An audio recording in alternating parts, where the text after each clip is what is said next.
కొలుసు పార్థసారథి గారు.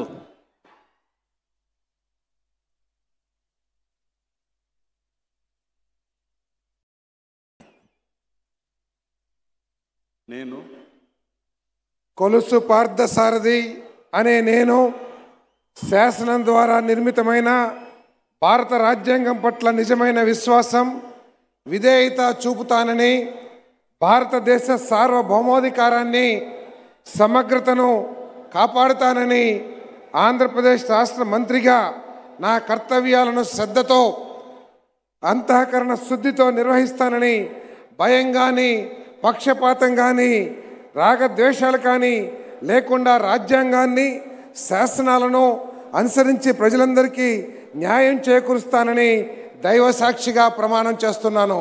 నేను కొలుసు పార్థసారథి అనే నేను ఆంధ్రప్రదేశ్ రాష్ట్ర మంత్రిగా నా పరిశీలనకు వచ్చిన లేదా నాకు తెలియవచ్చిన ఏ విషయాన్ని నా కర్తవ్యాలను సక్రమంగా నిర్వహించేందుకు అవసరమైన మేరకు తప్ప ప్రత్యక్షంగా కానీ పరోక్షంగా కానీ ఏ వ్యక్తికి లేదా వ్యక్తులకు తెలియపరచనని లేదా వెల్లడించనని దైవ సాక్షిగా ప్రమాణం చేస్తున్నాను.